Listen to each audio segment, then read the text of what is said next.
Siguiendo con la presentación, vamos a ver un poco cuáles son las implicaciones que la obesidad tiene en el bienestar psicológico de las personas. Y lo primero que os propongo es que os pongáis por un momento en la piel de las personas que tienen obesidad. Estas personas con frecuencia se sienten atrapados por la comida, sienten que su cuerpo ya no es, perdón, no sé, ahora, sienten que su cuerpo es un impedimento para vivir la vida que ellos quieren, para ser como ellos realmente quieren ser. Además, con frecuencia, la obesidad se ha asociado a una debilidad, a una falta de fuerza de voluntad, por lo que contribuye a una autoimagen negativa que conlleva sentimientos de debilidad y de culpabilidad. Y si no fuera eso suficiente, como ha comentado mi compañera, con frecuencia estas personas acumulan experiencias negativas en la consulta médica y en otros ámbitos. El tema es que con frecuencia, a día de hoy, todavía la obesidad es vista como un fracaso individual, como una falta de voluntad. La persona con obesidad debería de tener esa fuerza de voluntad para vencer el impulso de comer y debería tener esa fuerza de voluntad para cambiar sus estilos de vida. Es decir, que la obesidad se asocia a un estigma, a una discriminación debido a unos estereotipos que funcionan en la sociedad actual. Las personas con obesidad han vivido seguro situaciones de rechazo y estigmatización de todo tipo, entre las que se encuentran ser objeto de burlas, de bromas, de insultos a nivel en persona o incluso a través de las redes sociales. A nivel profesional también pues, se encuentran marginadas, a veces incluso están ocupando cargos por debajo de lo que podría ser su valía. Tienen dificultades en el día a día tan importantes como encontrar ropa, sentimientos de rechazo en el gimnasio, que es donde se supone que podrían estar y les podrían ayudar. Y obviamente barreras físicas y obstáculos que todos conocemos como lo son los transportes públicos, la dificultad, por ejemplo, de colocarse un cinturón de seguridad o de encajar en un asiento de avión que no tiene en cuenta su tamaño. El estigma que genera la obesidad en las personas tiene consecuencias a varios niveles. A nivel público, porque ya nos ha ilustrado la doctora Ciudín que a nivel público la obesidad no se acaba de tratar como es debido y que la mayor parte de profesionales prefieren no tener que afrontar el tema del cambio de hábitos en personas con obesidad, pero también estas consecuencias del estigma influyen en las personas que sufren la obesidad, generándoles un círculo vicioso. La falta de autoestima, la marginación genera conductas de frustración y estas conductas de frustración genera mayor abandono, menor esfuerzo en intentar mantener unos hábitos saludables, con lo cual se incrementa la obesidad, se incrementa el malestar físico, se incrementa el malestar psicológico y al final es como un círculo vicioso, como la pescadilla que se muerde la cola y al final del todo encontramos las consecuencias severas que estas personas sufren en la salud mental, porque la mitad de las personas con obesidad tienen un trastorno del estado de ánimo, un cuadro depresivo o un trastorno de ansiedad.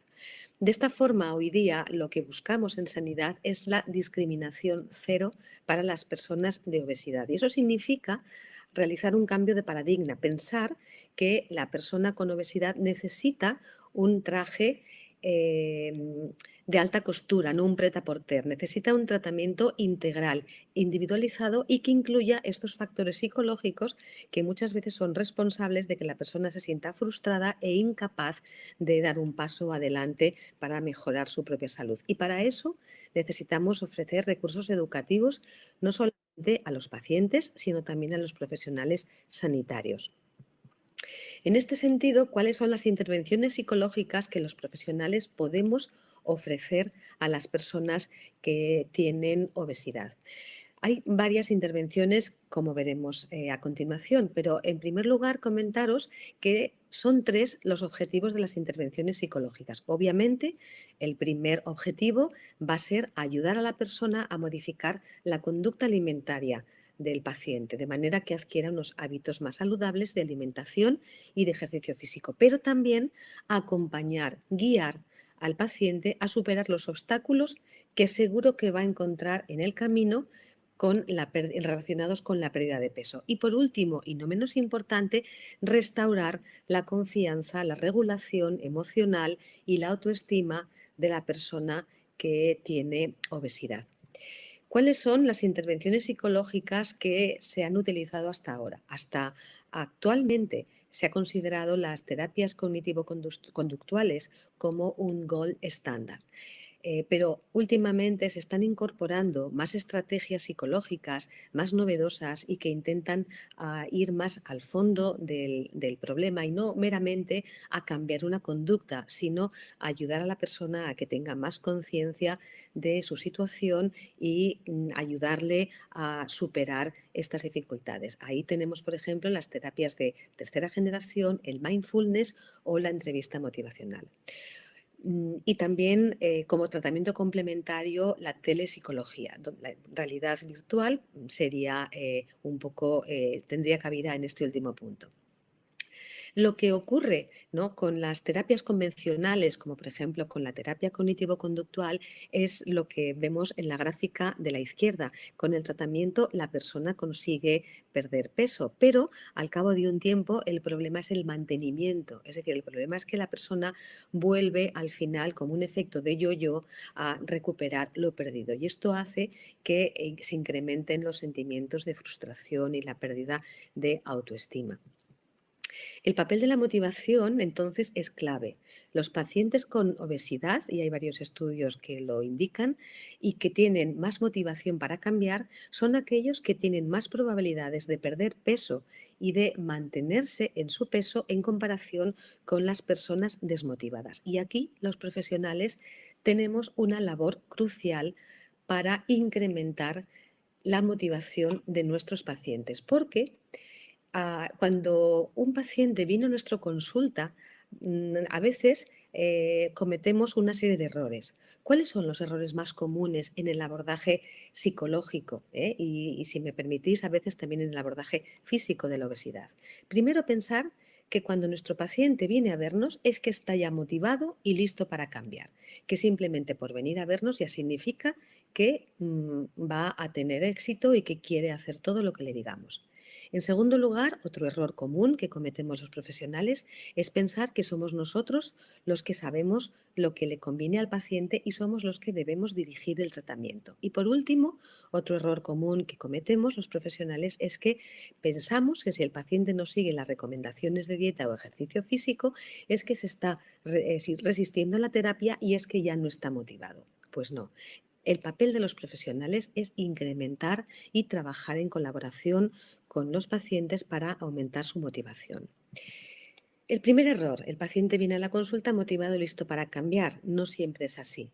En esta foto está muy claro lo que va a hacer este niño, que está calibrando, que está valorando qué hacer si toma la manzana o se toma la hamburguesa. Por la cara todos pensaremos que se va a tomar la hamburguesa a pesar de que pondera que la manzana es importante para él. Es decir, una de las cosas que tenemos que aprender los profesionales de la psicología cuando abordamos este tipo de personas con estas dificultades es a identificar en qué estado de motivación se encuentra la persona, si está preparado, si está listo para cambiar.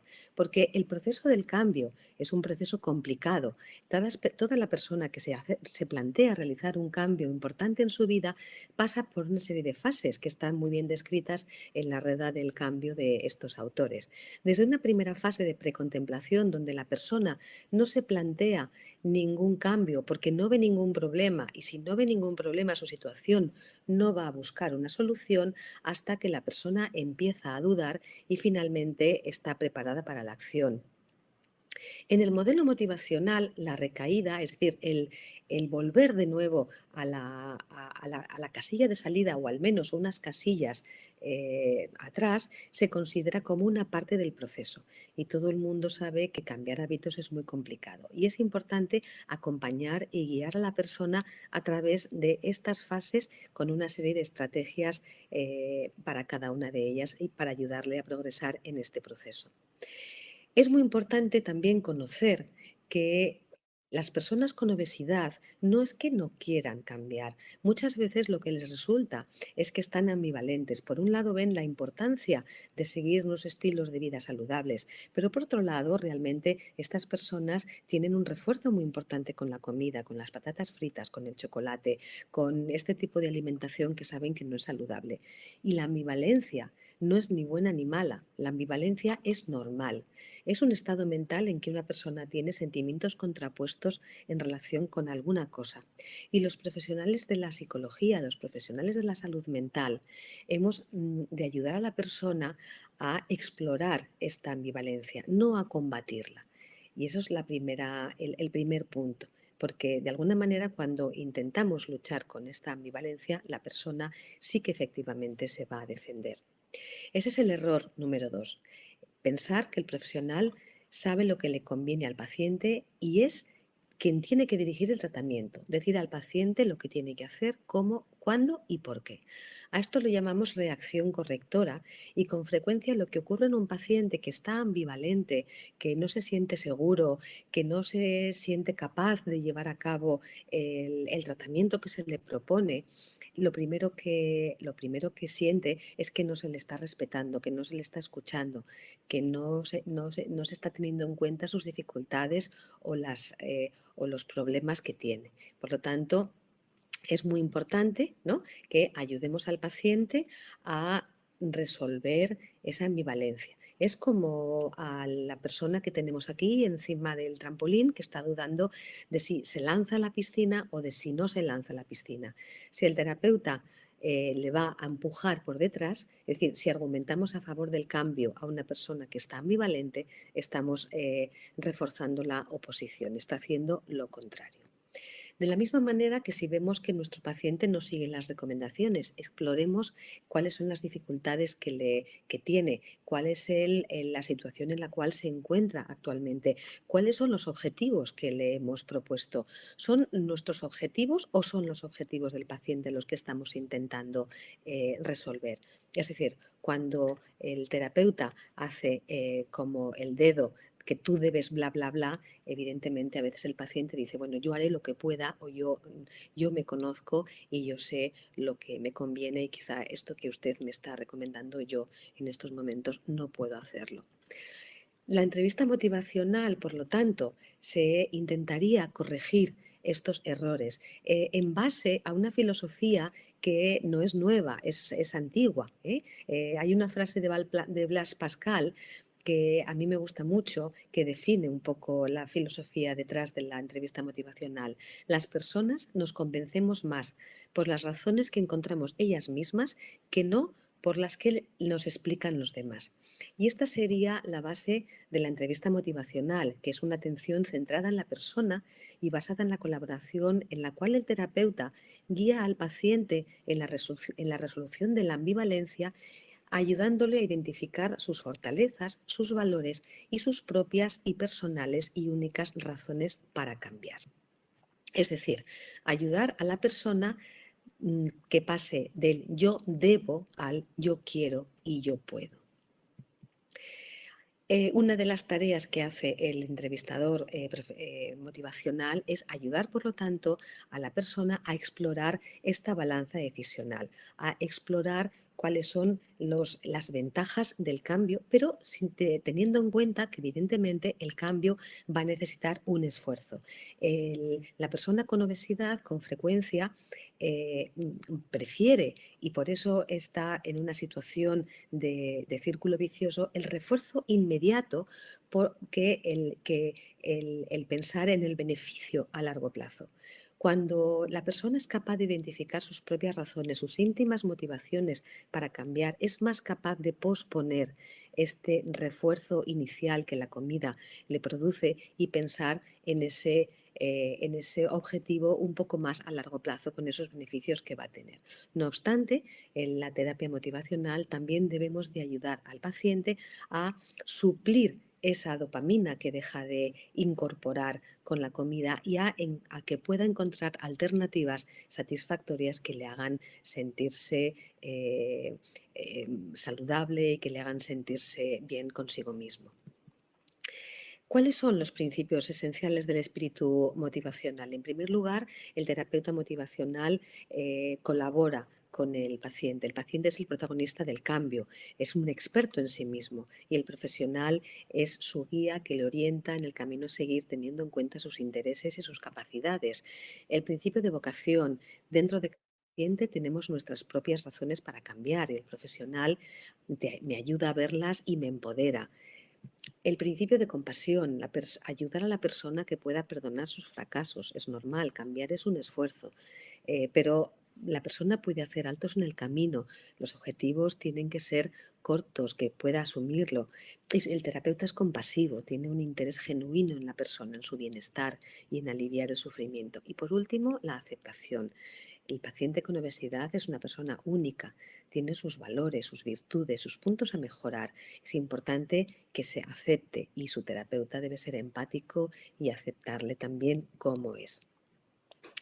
¿Qué tiene que ver la entrevista motivacional con el proyecto Sócrates? Pues el proyecto Sócrates es un proyecto que estamos llevando a cabo en colaboración con el Servicio de Endocrinología y lo que ayudaremos es a las personas que tienen obesidad a motivarles al cambio a través de nuevas técnicas de realidad virtual utilizando también la entrevista motivacional. Las últimas recomendaciones sobre los mejores tratamientos en psicología recomiendan que las nuevas tecnologías pueden ser un papel complementario en la atención psicológica estándar, sobre todo en pacientes con baja motivación para cambiar. Y aquí podemos incluir las apps, podemos incluir las páginas web y evidentemente podemos incluir también la realidad virtual, con la cual ya se han hecho algunos estudios y se ha visto que se puede reducir atracones, mejorar la imagen corporal y también mejorar habilidades de regulación emocional. Lo que ocurre es que hasta ahora con la realidad virtual no se han abordado las causas más profundas de la obesidad, como la falta de motivación al cambio o la falta de aceptación del propio cuerpo o el estigma que a veces tienen las personas con obesidad. En la diapositiva, una paciente que está participando en el estudio, en uno de los primeros trabajos pilotos que estamos haciendo. El proyecto Sócrates pretende utilizar la realidad virtual de manera que la persona, a través de verse en un avatar construido a partir de una fotografía de sí mismo, pueda tener un diálogo con él mismo. Como decía Sócrates, yo no puedo enseñar a nadie, pero puedo ayudarles a pensar.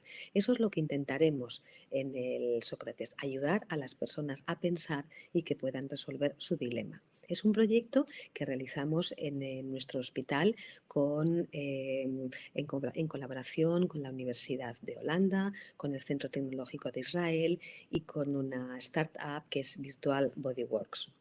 Y los objetivos de nuestro proyecto es que abordemos mediante estrategias de la entrevista motivacional 3 aspectos fundamentales relacionados con el tema de la obesidad. En primer lugar, que las personas tomen conciencia de su realidad corporal y se reconozcan como personas que tienen una serie de dificultades que son complejas.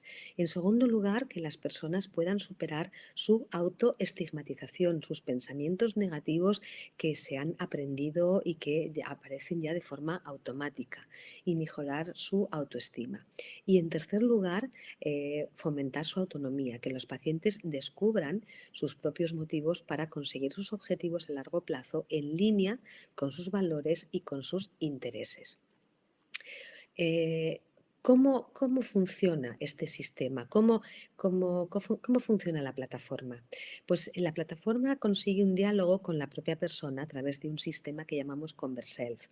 El paciente, y luego veremos un vídeo que lo explica, mantiene una conversación propia en el que él puede cambiar entre su propio avatar, es decir, un avatar que es una copia de sí mismo, con su forma corporal, y el avatar de un terapeuta que él puede elegir, un hombre o una mujer o un amigo. Esto se basa en la idea de que a veces las personas tenemos más, somos mejores cuando vemos el problema desde fuera, cuando nos lo cuenta un amigo podemos tener ideas y con la conversación le podemos ayudar, que cuando nosotros estamos a solas con nosotros mismos. Con Converself, el paciente se convierte en este amigo con el que dialoga, como evidentemente si fuera con un terapeuta en el mundo virtual. Y en esta plataforma se utilizan técnicas que llamamos de embodiment y de body swapping. De embodiment es que, como digo, se hace una fotografía de la persona y se genera un avatar que tiene la forma y el aspecto de esta persona. Esto es la técnica del embodiment. La persona se pone las gafas de realidad virtual, unos Oculus Quest, y se encuentra en un entorno virtual donde se ve a sí mismo y interaccionando con el entorno. Y la otra técnica que se utiliza es la técnica del body swapping, es decir, por el body swapping es la capacidad de cambiar entre dos avatares, con lo cual a veces el paciente se cambiará al avatar del terapeuta y se podrá ver a sí mismo desde fuera, con quien podrá interaccionar y tener una pequeña conversación. Para todo esto, evidentemente, hacemos un entrenamiento previo y esto es una fotografía del primer prototipo, del primer programa piloto que hicimos en el cual entrenamos a 6 personas con obesidad para orientarles de una manera más efectiva la conversación, ¿no? La verdad es que este entrenamiento tuvo bastante éxito, fue muy satisfactorio y aquí pues pongo algunas frases que las personas nos dijeron, ¿no? Pues me voy relajada, nunca me había atrevido a hablar tanto de lo que me pasa, o he hecho muchos cursos de motivación, pero ninguno como este. Y muy brevemente os voy a explicar los 3 experimentos que hacemos para conseguir trabajar estos aspectos claves en la obesidad. Mejorar la autoconciencia. En primer lugar, los participantes verán e interactuarán con una representación en 3 dimensiones del cuerpo real y tomarán conciencia de su aspecto físico y de los problemas asociados, hablando aquí de los problemas asociados a la obesidad y acerca de las patologías médicas que puede asociarse. En segundo lugar, en el segundo experimento, se tratará de que los pacientes vayan interactuando con su representación visual que puede cambiar de medidas corporales, ¿no? Y de alguna manera el objetivo de este experimento es que la persona pueda comprender que la medida corporal es un aspecto contingente de una persona y no su esencia, que lo importante es la persona y no la forma. Y en el experimento 3, que yo considero el más interesante, intentamos empoderar al paciente. Los pacientes van a interactuar con una versión futura y saludable de sí mismos a través de una conversación y descubrirán que han conseguido sus objetivos y contarán cómo lo han conseguido. Es como una carta al futuro. Después no os vayáis todavía del webinar porque os pondremos un vídeo para que veáis un poco cómo es la plataforma y en qué consiste. Pero no me gustaría acabar sin antes contaros que bueno, aquí tenéis la web, nos encantaría que pudierais echarle un vistazo. También os invitamos a seguirnos en las redes sociales de Twitter, Instagram o LinkedIn, y si alguien está interesado, el próximo 22 de febrero de 4 a 8 tendremos un evento público donde os podéis registrar en la web, donde se podrán probar estas gafas de realidad virtual y podéis experimentar con la plataforma. Así que, como digo, no os marchéis todavía porque vamos a dejar de compartir esta pantalla y vamos a poner el vídeo de demostración. Bien, el vídeo está en inglés y os lo iré explicando. Como veis, You will now get used to your virtual body. Look at se le yourself in the dice mirror and wave que with your hand. Look se le around está, you. To esta your es la right. persona con la To your camiseta left. roja, es el avatar What del do you see? paciente. Y lo que se está diciendo primero es que Hold haga your algunos arms up while movimientos keeping your como legs still and levantar look la down mano, towards them. mirarse las piernas, They might mirar feel el like your espejo. legs. Y la idea es Look generar up la and to the fantasía right, de que el and then avatar hold out your realmente right es la hand persona. and wave it up and down. Feel your hand as you see it move. Slowly Siente tu turn your mano head to the cómo left se mueve. and do the same with your left hand. Y se le dice a la Concentrate on persona your que left mueva hand ambas manos. and Con esto feel se it as you consigue move it. que la persona tenga la fantasía de que lo que ve Lean back moviéndose es ella. and feel your Enfrente whole body vemos el avatar and del relax. terapeuta. Ahora le dice que se Lean relaje, towards the mirror and look at yourself. mírate en el Wave espejo towards the mirror and say hello. Begin your conversation by Hello. explaining the problem you've prepared to the counselor. La persona aprieta este botón con los mandos de realidad virtual y comienza a hablar. Hi, I would like to do more exercise. Y le dice al terapeuta virtual, hola, querría hacer más Now you ejercicio. are in the counselor body. This is Ahora your body el now. paciente está en el Look at cuerpo your del arms terapeuta and body. y se ve a sí mismo desde Then look fuera. at yourself in the mirror and lean forwards towards the mirror while waving your hands. Lift both your hands. Then Le dice put que down levante your las right dos hand. manos y en estos And momentos la now persona se put down siente your como left hand, terapeuta, slowly viéndose ahí feeling mismo your hands enfrente. as you move them down. Now you are familiar with this body. Ahora estás familiarizándote en este cuerpo. Listen carefully to the other person. Ahora va a apretar un botón Hi, y I escucha would lo like que to dice do el more paciente, exercise. que había quedado grabado en la plataforma. Answer as a counselor. What Y advice would you ahora give el to the person paciente in front of you? contesta como si fuera el consejero. Hello. Could you be a little bit more specific? What kind of exercise and how often you would like to do them? Y le dice, ¿puede ser más específico sobre qué tipo de ejercicio querría hacer? De nuevo, hay un body Hello. swapping. Could you be a little bit more specific? What kind of exercise and how often you would like Y to aquí do el them? paciente escucha la voz del terapeuta y contesta. Yes, I think, for example, I would like to go to work walking instead of going by bus every day. And once a week, I would like to go to the gym. Y le explica que le gustaría ir en autobús al trabajo y ir al Yes, I gimnasio. think, for example, I would like to go to work walking instead of going by bus every day. And Cuando, once a week, I would like to go to the gym. cuando el paciente está en el cuerpo del terapeuta, escucha sus propias respuestas y el terapeuta puede pensar en contestar algo. That's fantastic. On a scale from 1 to 10, how confident do you feel that you will achieve this? Ahora, si me permitís, voy a parar un momento. Ahora el terapeuta está utilizando una herramienta en la que se entrena a los pacientes, que es las escalas del cambio.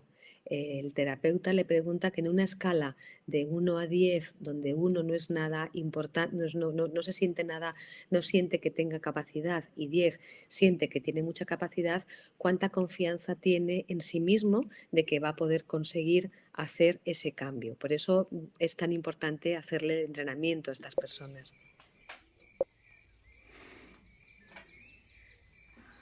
That's fantastic. On a scale from 1 to 10, how confident do you feel that you will achieve this?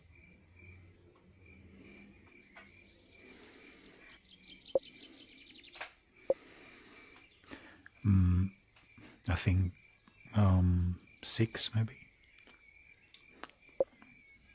De nuevo, gracias al entrenamiento que se les ha realizado, cuando están utilizando esta técnica y el paciente, por ejemplo, me siento de confianza que tengo un 6, el terapeuta le orienta. ¿Y por qué me dices un 6?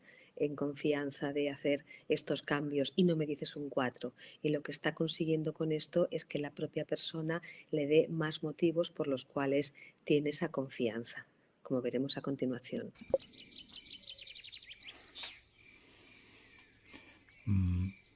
I think 6 maybe.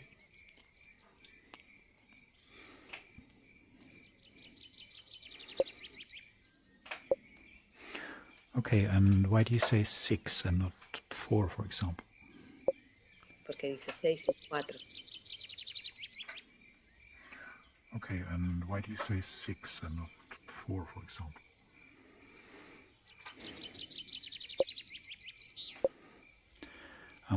Now that I have your support, I feel more confident that I will achieve this. You have helped me a lot. Y la contestación es, bueno, ahora yo tengo tu ayuda y quizá esto hace que aumente mi confianza. Now that I have your support, I feel more confident that I will achieve this. You have helped me a lot. La base de la motivación es que las personas escuchen a sí mismas que van a ser I'm capaces. really happy to hear that. What will be your first step for you to start to go to the gym? Y por eso ahora el terapeuta le pregunta, ¿cuál puede ser tu primer paso para ir al gimnasio? I'm really happy to hear that. What will be your first step for you to start to go to the gym? Agradecer muchísimo vuestra atención y estamos encantadas de escuchar vuestras preguntas.